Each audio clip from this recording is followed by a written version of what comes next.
Hi friends. Last வீடியோவில் நம்ம 8th ஸ்டாண்டர்டோட term ஒன்னோட திருக்குறள் பார்த்தோம். ஸோ ரிமைனிங் வந்து நம்ம இந்த வீடியோவில் பார்க்கலாம். ஸோ ஃபர்ஸ்ட் பார்த்தீங்க அப்படின்னா தெரிந்து வினையாடல்.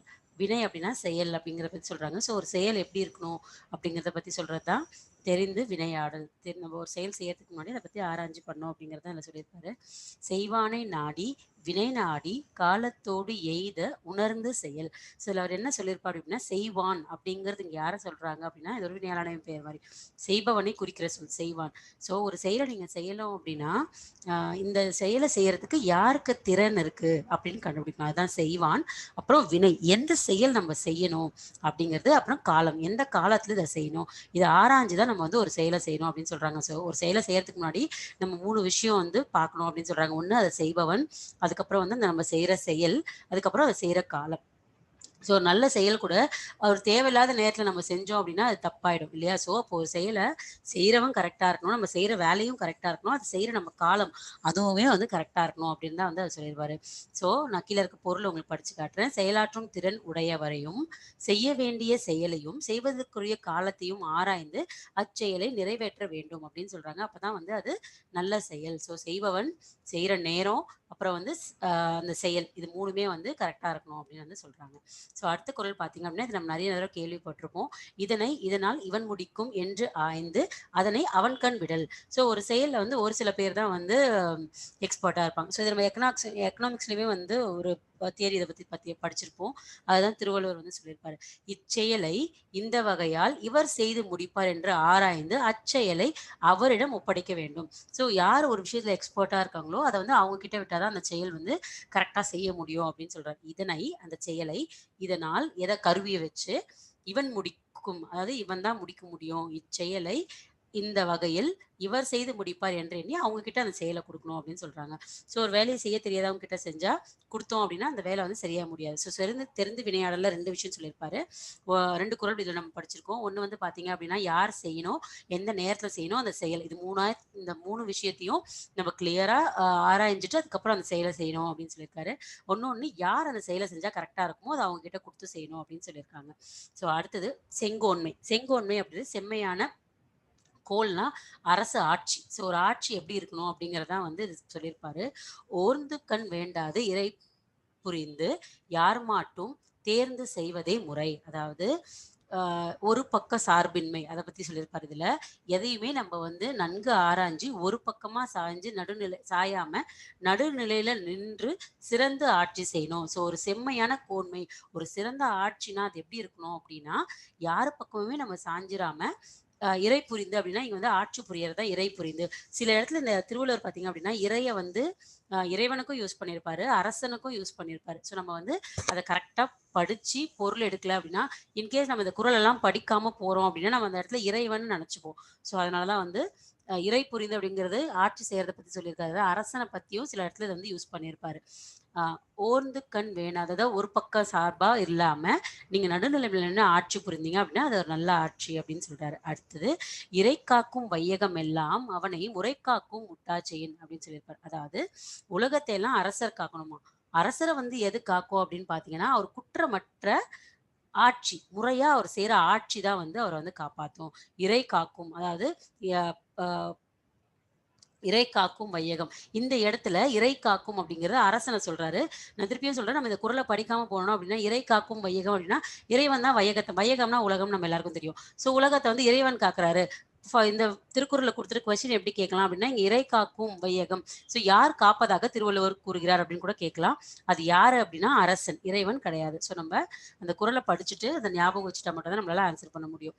உலகத்து உயிர்களை எல்லாம் அரசர் காப்பாற்றுவார், அவரை அவரது குற்றமற்ற ஆட்சி காப்பாற்றும். இறை காக்கும் வையகம். ஸோ அந்த அரசன் என்ன பண்ணணும் அப்படின்னா வையகத்தை காப்பாற்றணும். அரசனை யார் காப்பாற்றுவான்னு பார்த்தீங்கன்னா அவர் குற்றமற்ற ஆட்சியே அவரை வந்து காப்பாற்றும் அப்படின்னு சொல்றாங்க.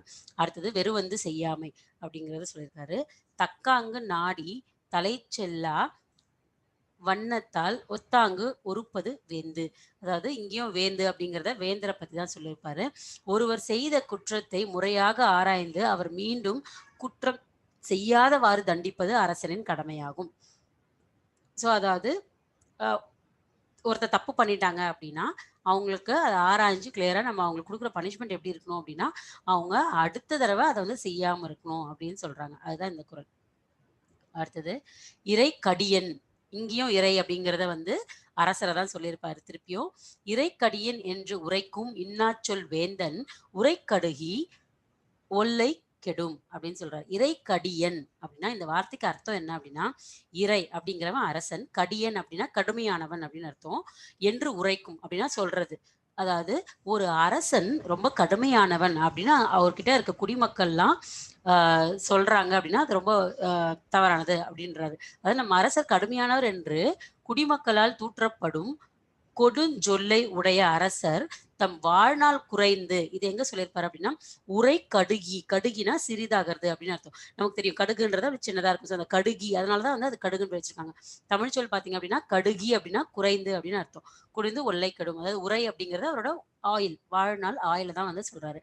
நம் அரசர் கடுமையானவர் அதாவது இறை கடியன் என்று உரைக்கும் இன்னாச்சொல் வேந்தன் அதாவது நம்மளோட தலைவன் வந்து கொடியவன் அப்படின்னு சொல்ற அரசனோட ஆயில் என்ன ஆகும் அப்படின்னா குறைஞ்சி வந்து அது கெட்டு போயிடும் அப்படின்னு அவர் விரைவில் அழிஞ்சிருவாரு அப்படின்னு என்ன சொல்றாருன்னா ஒரு மன்னர் நீண்ட நாள் வாழணும் அப்படின்னா அவர் வந்து மக்கள் போற்ற மாதிரி வாழணும் அப்படிங்கிறத நான் வந்து இப்படி பொருள் கொடுத்து சொல்லியிருக்காரு. இறைக்கடியன் அப்படின்னு உரைக்கிறாங்க மக்கள் அப்படின்னா அவரோட ஆயுஸ் குறைஞ்சு அவர் சீக்கிரமே இறந்துருவாரு அழிஞ்சிருவாரு அப்படிங்கிறதான் சொல்றாரு.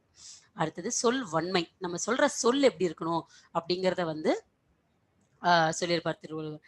கேட்டார் பிணிக்கும் தகையவாய் கேளாரும் வேட்ப மொழிவதாம் சொல் அப்படின்னா கேட்டார் கேட்டார் பிணிக்கும் அப்படின்னா கேட்கிறவங்களை பிணைக்கணும் நம்ம கூட. அதாவது நம்ம கூட நம்மளோட வந்து தன் வசப்படுத்தணும். நான் ஒரு பேச்சு பேசுறேன் அப்படின்னா அதை கேட்டுட்டு மக்கள் வந்து தன் வயப்படணும் அப்படின்னு சொல்றாரு. அப்படி ஒரு சொல் சொல்றோம் அப்படின்னா அதுதான் வந்து நல்ல சொல். கேளாதவர் வந்து என்ன ஆகும் அப்படின்னா கேட்காதவரையும் கேட்க தூண்டணும். நான் வேண்டாம் அப்படின்னு சொல்லிட்டு போறதையும் கேட்க தூண்டுற மாதிரி இருக்கணும் ஒரு சொல். அதாவது நம்ம சொல்றத ஒருத்தவங்க கேட்டாங்க அப்படின்னா ஒண்ணு அவங்க வந்து நமக்கு கீழே நமக்காக பயப்படணும். ஒண்ணு கேட்காதவங்களுக்கும் நம்ம பேச்ச கண்டிப்பா கேட்கணும் அப்படிங்கிற ஆர்வம் தூண்டுற மாதிரி இருக்கணும் ஒரு சொல் அப்படின்னு சொல்றாரு. சொல் வன்மை. அதுதான் ஒரு சொல் எப்படி இருக்கணும் திறமை அப்படின்றத சொல்றாரு. அதுல என்ன சொல்லியிருக்காருன்னா கேட்டார் பிணைக்கும். அதாவது கேட்பவர் பிணைக்கும் அப்படின்னா இணைக்கும் இல்லையா அப்படின்னு ஞாபகம் வச்சுக்கோங்க. ஸோ கேட்கிறவங்கள நம்ம கூட வந்து இணைக்கணும், தன் வயப்படுத்தணும். கேளாரும் வெட்ப மொழிவதாம் சொல். கேளாரும் கேட்கணுமா, கேட்காதவங்களுக்கும் கேட்கணுன்ற ஆர்வம் வரணும் அப்படின்னு சொல்றாரு. ஸோ அடுத்தது சொல்லுக சொல்லை பிறதொரு சொல் அச்சொல்லை வெல்லும் சொல் இன்மை அறிந்து. இது நம்ம எல்லாருக்குமே வந்து தெரிஞ்சிருக்கும். இந்த குறள் நிறைய தடவை கேள்விப்பட்டிருப்போம். நம்ம ஒரு சொல் சொல்றோம் அப்படின்னா அந்த சொல்ல வந்து எதிர்த்து இன்னொருத்தவங்க ஆர்கியூ பண்ற மாதிரி அந்த சொல் இருக்கக்கூடாது. அப்ப நம்ம சொல்றது வந்து ஒரு பெர்ஃபெக்டான சொல்லா இருக்கணும் அப்படிங்கிறத சொல்லியிருப்பாரு.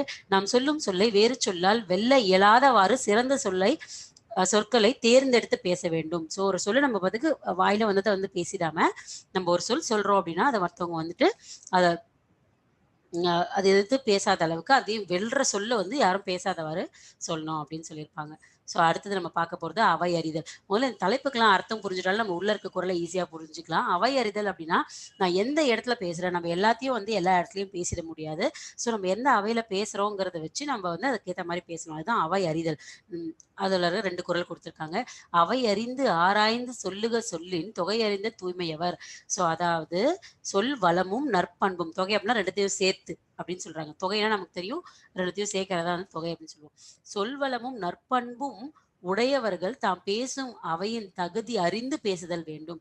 ஸோ எனக்கு வந்து நல்ல சொல்வளம் இருக்கு, எனக்கு வந்து நல்ல பண்பு இருக்கு அப்படின்னா ஸோ இப்போ நம்ம நல்ல பண்போட இருக்கோம் அப்படின்னா யாரை வேணா எடுத்து தெரிஞ்சு எப்படி வேணா பேசுவோமா அப்படி இல்லை இல்லையா? நம்ம வயது பெரியவங்க கிட்ட பேசும்போது நம்ம அவங்க சொல்றது தப்பாவே இருந்தாலும் நம்ம வந்து அதுக்கு அந்த இடத்துக்கு ஏற்ற மாதிரி பேசணும் அப்படின்னு சொல்றாங்க. ஸோ நம்ம யார்கிட்ட பேசுறோம் எந்த இடத்துல பேசுறோம் அப்படிங்கிறத நல்லா ஆராய்ஞ்சு பேசணும். ஸோ சொல்வளம் நற்பண்பு உடையவர்கள் எப்படி இருப்பாங்கன்னு பார்த்தீங்கன்னா அவங்க எங்க பேசுறாங்களோ அந்த அவைய நல்லா தகுதி அறிஞ்சு அதை வந்து பேசுவாங்க அப்படின்னு சொல்றாங்க. அடுத்தது கற்றறிந்தார் கல்வி விளங்கும் கசடர சொல் தெரிதல் வல்லார் அகத்து அப்படின்னா சொல்ல ஆராயும் அறிஞர் நிறைந்த அவையில பேசும்போது பல நூல்களை கற்றவங்களோட கல்வி வந்து பெருமை அடையும்.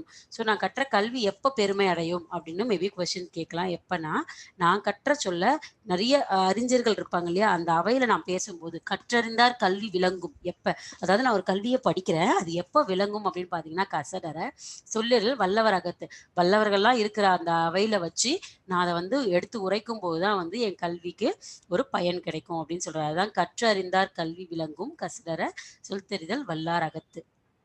ஸோ எல்லா அறிஞர்கள் எதற்கையும் அந்த சொல்ல நான் சொல்லும்போது தான் அப்படின்னு சொல்றாரு. ஸோ இவ்வளோதான் 10 குறள். ஸோ இது வந்து 2 2 5 தலைப்புல இருந்து குடுத்துருக்காங்க. அவையறிதல், சொல்வன்மை, சொல் எப்படி இருக்கணும் அப்படின்னு சொல்லியிருக்காரு. அவையா தெரிஞ்சு நம்ம பேசணும்னு சொல்லியிருக்காரு. வெறிவந்து செய்யாமை. அதாவது ஒருத்தவங்க தப்பு பண்றாங்க அப்படின்னா, இதுக்கப்புறம் அவங்கள எப்படி செய்யாம பார்க்கறது அப்படிங்கிறத சொல்லியிருப்பாரு. அடுத்து செங்கோன்மை. ஒரு ஆட்சிங்கிறது எப்படி இருக்கணும் அப்படின்னு சொல்லியிருப்பாரு. தெரிந்து வினையாடல். ஸோ வினைங்கிறத எப்படி செய்யணும் அப்படின்னு சொல்லியிருப்பாரு. இதை வந்து 2வது டேர்ம். நம்ம இதே வீடியோலயே 3 டேர்மையும் சேர்த்தே முடிச்சிடலாம். ஸோ தட் நமக்கு 8th முடிஞ்சிடும். நம்ம ஃபாஸ்ட்டாக முடிச்சிடலாம் திருக்குறளை. ஸோ அடுத்தடுத்து ரிவைஸ் பண்ண ஈஸியாக இருக்கும். ஸோ அடுத்தது படைச்செருக்கு அப்படிங்கிறத பத்தி சொல்லியிருப்பார். ஒரு மன்னனோட படை எப்படி இருக்கணும்? அது வந்து செருக்கு அப்படின்னா வந்து உயர்வு. அத பத்தி சொல்றாரு. ஸோ காண முயல் எய்த அம்பினால் யானை பிழைத்த வேல் ஏந்தல் இனிது.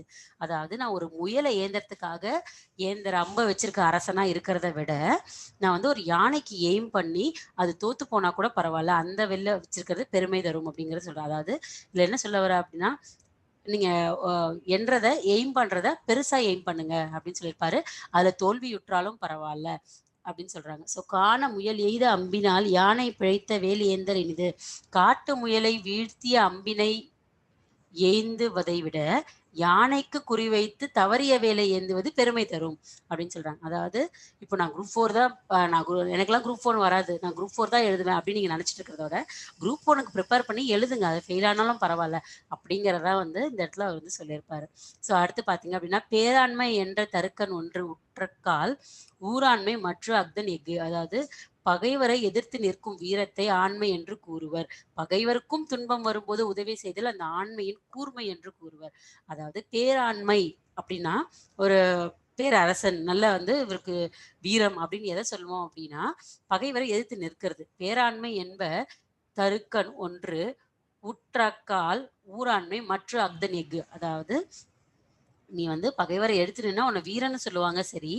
ஆனா அந்த பகைவருக்கே ஒரு துன்பம் வரும்போது நம்ம போய் உதவி செய்றோம் அப்படின்னா, அது வந்து அந்த ஆண்மையின் கூர்மை அப்படின்னு சொல்லுவாங்க அப்படின்னு சொல்றாங்க. ஸோ ஒருத்தரோட படை எப்படி இருக்கணும்னு வந்து பார்த்தோம். படைச்செருக்குல 2 சொல்றாரு. 1 வந்து நீங்க ஒரு முயலுக்கு எய்ற அம்ப விட, நீங்க வந்து யானைக்கு தோத்து போனாலும் அந்த அம்பு மிஸ் ஆயிட்டா கூட, ஆனா அது வந்து பெரிய விஷயம் அப்படின்னு சொல்றாரு. அதே மாரி பேராண்மை. ஒரு ஆண்மைய வீரம் அப்படிங்கிறது என்னன்னா, எதிரிய வந்து எதிர்த்து நிக்கிறது கரெக்ட்டு. ஆனா அந்த பகைவருக்கே ஒரு துன்பம் வரும்போது நம்ம பண்றோம் அப்படின்னா, அது ஆண்மையின் கூர்மை.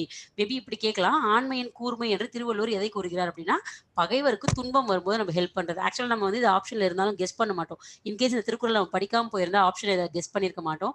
எப்படின்னா பகைவரை எதிர்த்து நிக்கிறது தான் வீரம் அப்படிங்கிறது தான் வந்து நம்ம நினைச்சிருப்போம் இல்லையா? ஸோ அதுதான் வந்து இதோட மீனிங். அடுத்தது நட்ப பத்தி சொல்லியிருப்பாரு.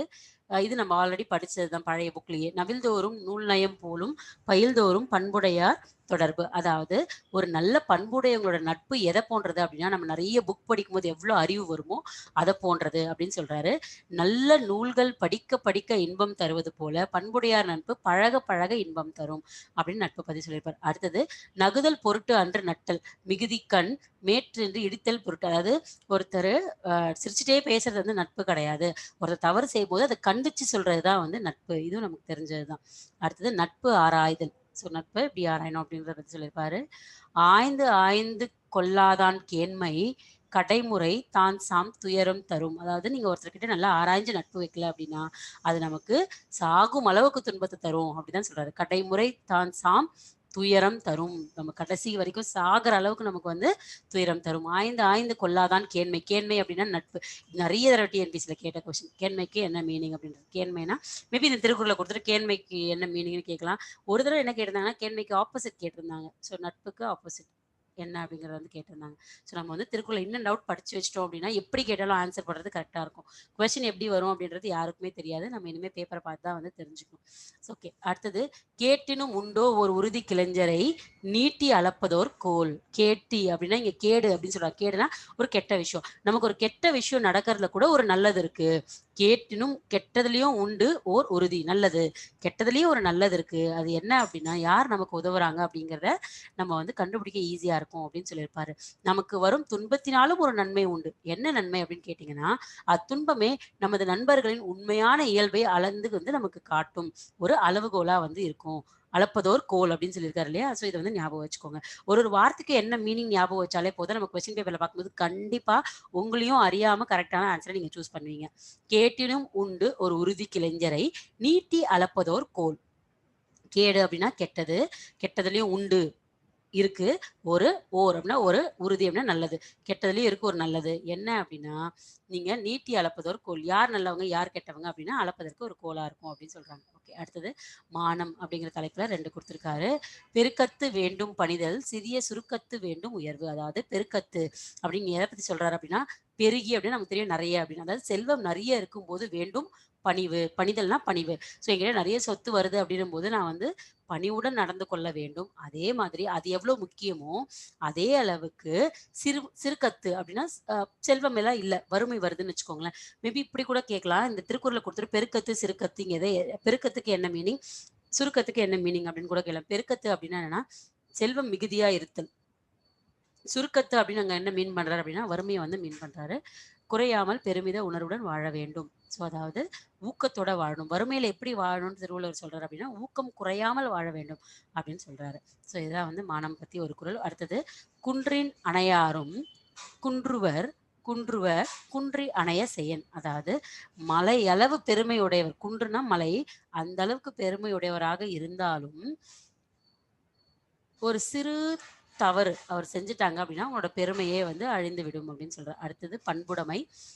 பண்புடைமை என்ன சொல்லியிருக்காருன்னா, "பண்புடையார் பட்டு உண்டுலகம் அது இன்றேல் மாண்புக்கு மாய்வது மண்." அதாவது பண்புடையவர்கள் இந்த மண்ல வாழல அப்படின்னா, இந்த உலகம் என்னைக்கோ அழிஞ்சு போயிருக்கும் மண்ணோட மண்ணா. அதான் வந்து சொல்லியிருப்பார். இதெல்லாம் பார்த்தோனே நமக்கு வந்து புரிஞ்சிரும். "பண்பு உடைய சான்றோரின் வழியில் நடப்பதால் தான் இவ்வுலகம் இன்னும் இயல்கிறது. இல்லாவிடில் மண்ணுக்குள் புகைந்து அழிந்திருக்கும் அப்படின்னு சொல்றாரு. இது வந்து நம்ம பெருசா படிக்கணும்னு அவசியம் இல்ல. இத நம்ம பார்க்கும்போதே வந்து தெரிஞ்சிரும். அடுத்து பண்பிலான் பெற்ற பெருஞ்செல்வம் நன்பால் கலந்தீமை யால் தீர்ந்தற்று. அதாவது நல்ல பால் தான். ஆனா, நீங்க அந்த பாத்திரம் ஒரு சரியா இல்லாத ஒரு வெசல்ல போட்டு நீங்க அத காய்ச்சுனீங்க அப்படின்னா, அந்த பால் அந்த பால் வந்து கெட்டு திரிஞ்சிரும். ஸோ, அத மாரி தான் என்ன சொல்றாரு அப்படின்னா, "தூய்மையற்ற பாத்திரத்தில் வைக்கப்படும் பால் திரிந்துவிடும். அதுபோல நற்பண்பு இல்லாதவன் பெற்ற பெருஞ்செல்வமும் யாருக்கும் பயனின்றி அழியும்." அப்படின்னு சொல்லியிருப்பாரு. இதுதான் வந்து உவமையணி. ஸோ, இதுல இருக்க புக் பேக் கொஸ்டின் வந்து பார்க்கலாம். ஆண்மையின் கூர்மை அப்படின்னு எத சொன்னாங்க நம்ம பார்த்தோம். பகைவரை எதிர்த்து நின்னா ஆண்மை. அந்த ஆண்மையே கூர்மையா எப்ப சொல்லுவோம் அப்படின்னா, பகைவருக்கும் துன்பம் தர மாரி செய்யறது அப்படின்னு சொல்லியிருக்காரு. அடுத்தது வறுமை வந்த காலத்தில் எது குறையாமல் வாழ வேண்டும்? இது நான் சொல்லும்போதே சொன்னேன். மேபி இந்த மாரி ஒரு கொஸ்டின் கூட கேட்கலாம் அப்படின்னு. ஸோ ஊக்கம் குறையாமல் வாழ வேண்டும் அப்படின்னு சொல்லியிருப்பாங்க. ஸோ நம்ம 8த் ஸ்டாண்டர்ட்ல இருக்க 30 குறள வந்து பார்த்துட்டோம். Okay friends. அடுத்த வீடியோல 9த்ல இருக்க திருக்குறள் வந்து பார்க்கலாம். ஓகே. Thank you. இதற்கு நம்ம சேனல சப்ஸ்கிரைப் பண்ணிக்கல அப்படின்னா, please do subscribe our channel. Thank you. Thanks for your time.